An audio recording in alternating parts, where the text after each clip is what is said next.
Tapi kan dah dipangkas dana dia dari 15.000 jadi 10.000 Kalau di sana berjuta-juta tiap bulan. Berapa juta beda? Malah aku tahu, aku tanya lah sama warga negara Indonesia yang dekat Jepang nih. Maksud kau orang Indonesia yang terampil nih pindahnya ke negara mana, sama yang tak terampil pindahnya dekat negara mana tuh kau tahu Ya kan dah jelas, berita-berita tuh isinya itu aja semua beda. 56% manufacturing, orang yang bekerja dekat Jepang itu 56%-nya orang Indonesia semua. Kok tak tahu beda diskriminasi orang Indonesia keluar negara? Diskriminasi macam mana maksud kau nih Sekarang kalau misalnya engkau nih orang Indonesia ke Singapura bawa paspor warna hijau tuh, apalagi paspor engkau nih baru, pasti engkau langsung dibawa ke office tuh, ditanya-tanya banyak panjang lebar. Macam orang-orang Indonesia yang berskill tinggi itu semua udah cabut tuh dari Indonesia. Yang tersisa di Indonesia nih orang yang punya orang dalam lah. Macam kau berarti tak pindah nih keluar negeri.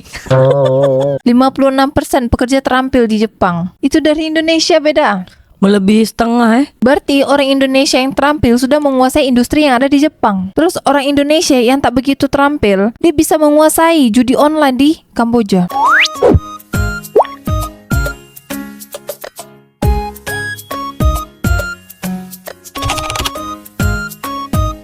Gaji tinggi di Jepang, 56% pekerja terampil spesifik di Jepang berasal dari Indonesia, tersebar mulai dari sektor manufaktur, konstruksi, perawatan kesehatan hingga layanan makanan. Saat ini, warga negara Indonesia menyumbang 56% dari total pekerja terampil spesifik di Jepang. Peluang ini terus bertambah seiring dengan meningkatnya keperluan tenaga kerja di Jepang. Rata-rata kisaran gaji untuk pekerja terampil di Jepang berkisar antara 150.000 hingga 300.000 yen per bulan atau sekitar 15 sampai 30 juta rupiah tergantung bidang dan tingkat pengalaman. Banyak warga Indonesia kini memilih bekerja di Jepang, tergiur dengan gaji yang lebih tinggi dibandingkan di tanah air. Jumlah pekerja Indonesia di Jepang meningkat 192,2% dalam 5 tahun terakhir. Beda kan beda? 56% pekerja terampil di Jepang itu dari Indonesia beda. Melebihi setengah Berarti orang Indonesia yang terampil sudah menguasai industri yang ada di Jepang. Terus orang Indonesia yang tak begitu terampil, dia bisa menguasai judi online di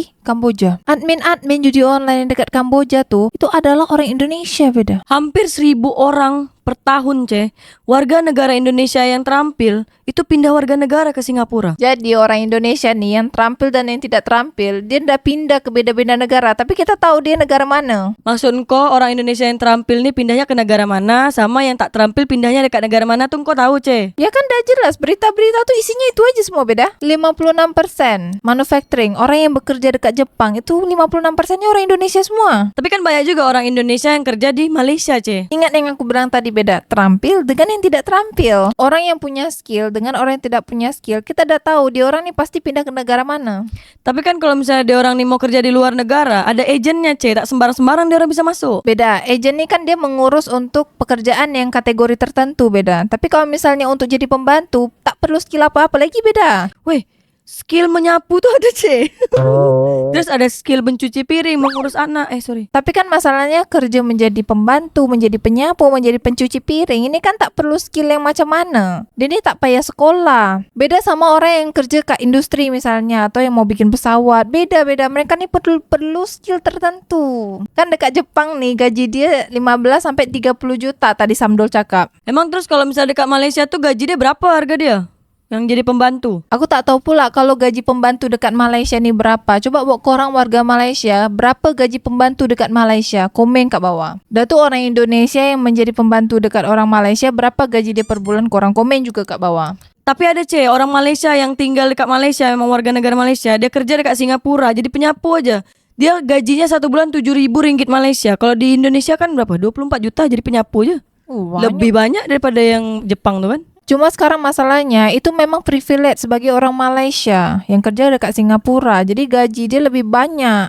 Takkanlah orang Indonesia gajinya tak banyak kalau dekat sana kerja. Kok tak tahu beda diskriminasi orang Indonesia keluar negara? Diskriminasi macam mana maksud kau nih Sekarang kalau misalnya engkau nih orang Indonesia ke Singapura bawa paspor warna hijau tuh, apalagi paspor engkau nih baru, pasti engkau langsung dibawa ke office tuh, ditanya-tanya banyak panjang lebar. Ya kalau ditanya ini kan biar tahu tujuannya kemana, sampai sini dengan siapa, nanti nginap kat mana. Jadi tak jadi gelandangan dia dekat Singapura. Nah sekarang kalau misalnya tujuan dia ini tak jelas, beda dia ditendang balik ke Indonesia. Iya makanya ditanya dengan dia nih, maksudnya orang-orang custom tuh nanya, nanti dia bilang, kau ini berapa hari dekat Singapura. Kalau cuman bilang balik hari, nanti sore aku balik. Sore itu nanti ditunggu balik, dia tak dideteksi nanti. Kalau misalnya dia tak balik, baru nanti dicari. Nah sekarang nih kan berarti orang Indonesia nih tidak mendapatkan kepercayaan terhadap negara luar beda. Apalagi kalau orang Indonesia nih nak kerja-kerja dekat Singapura, tak bisa main-main orang Indonesia nih. Beda dengan orang Malaysia, orang Johor Malaysia yang kerja dekat Singapura. Dia orang nih bolak-balik pakai motor pun boleh.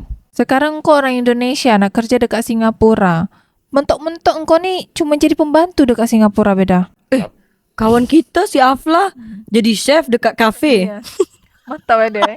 Oh kalau Afla tuh dia kerja dekat Kuala Lumpur beda, bukan dekat Singapura. Bukan main panjang lagi ke Singapura lah Malaysia. Aku tadi bercakap orang Indonesia yang menguasai industri di Jepang. Tak hanya orang Indonesia yang menguasai industri, orang-orang Indonesia yang jadi ibu rumah tangga dekat Jepang pun banyak. Cerita dia macam mana pula? Jadi warga negara Indonesia yang kerja dekat Jepang nih apalagi kalau udah sampai pindah negara dekat Jepang, itu fasilitasnya mantap. Tapi biasanya yang jadi ibu rumah tangga nih, dia udah nikah dengan orang Jepang, jadi udah jadi warga negara Jepang, ataupun dia double warga negara. Jadi karena dia nikah. Terus kalau misalnya dia hamil, dia mengandung, punya anak, itu nanti dibantu sama pemerintah Jepang. Dari dia hamil sampai dia melahirkan sampai anak sekolah. Berarti lebih mantap Indonesia. Indonesia nih dikasih makan gratis yang bergizi untuk ibu hamil sampai melahirkan sama anak-anak yang sekolah. Tapi kan dah dipangkas dana dia dari 15.000 jadi 10.000 Kalau di sana berjuta-juta tiap bulan. Berapa juta beda? Alah aku tahu, aku tanya lah sama warga negara Indonesia yang dekat Jepang nih. Sedap juga beda tinggal kat Jepang nih beda. Tapi kok kena hamil? Berarti maksud kau nih kalau orang Jepang yang hamil itu dia dapat subsidi untuk seumur hidup dia tuh beda? Tak seumur hidup lah sampai anak dia besar aja. Sebab kan kalau dekat sana nih Jepang, pokoknya bagian Asia sebelah sana, Jepang, Korea, dia orang nih sangat miris. Sebab orang-orang mudanya jarang yang mau menikah dan tidak mau berpacaran bahkan.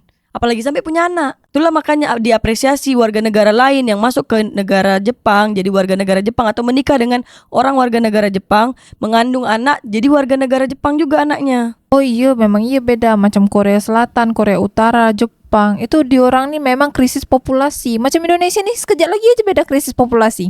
Macam mana pula Indonesia nih nak jadi krisis populasi? 280 juta jiwa. Lah, kan udah banyak orang Indonesia yang bekerja kat negara lain. Terus banyak juga orang Indonesia yang menjadi warga negara lain. Terus di Indonesia ini jumlah lelaki mapan di Indonesia itu berkurang drastis beda. Sisa 2 ketul aja kan? Terus beda, tren child free ini orang yang tak mau punya anak itu juga udah banyak di Indonesia. Tapi tren yang hamil di luar nikah pun banyak Jadi tidak bisa engkau patoki. Yang satu nak child free, yang satu udah hamil duluan sebelum nikah. Tetap aja populasinya naik terus, tak ada berkurang. Tapi kan sekarang kegagalan pemerintah Indonesia mensejahterakan rakyatnya. Makanya banyak masyarakat Indonesia nih yang pindah ke luar negeri. Ya tapi engkau bilang Indonesia nih krisis populasi, aku tak bisa terima Dari mana unsur dia? Aku percaya beda. Jumlah lansia di Indonesia ini juga bertambah banyak beda. Sedangkan anak muda yang produktif nih semakin sedikit di Indonesia. Malah pindah ke luar negeri. Macam orang-orang Indonesia yang berskill tinggi itu semua udah cabut tuh dari Indonesia. Yang tersisa di Indonesia nih orang yang punya orang dalam lah. Macam engkau berarti tak pindah nih ke luar negeri. Iya, aku nih punya orang dalam juga beda. Tapi maksud aku orang dalam rumah. Tapi orang dalam rumah kan tak kasih kau lapangan pekerjaan, tak kasih kau gaji, kau yang menggaji orang nih. Orang dalam nih beda, konteksnya itu sangat luas. Jadi kalau misalnya orang dalam yang kau tafsir hanya itu, berarti sempit lah pemikiran kau beda. Alah, kau ni hanya bersembunyi di balik kata-kata aja. Tapi 56% orang Indonesia sudah menguasai industri Jepang beda. Sekejap lagi tuh keturunan orang Indonesia ramai dekat sana. Keturunan Indonesia yang di Indonesia yang krisis populasi. Tenang Jawa adalah kunci. Penduduk Jawa sangat banyak Oh tidak, orang dalam adalah kunci. Majulah Singapura.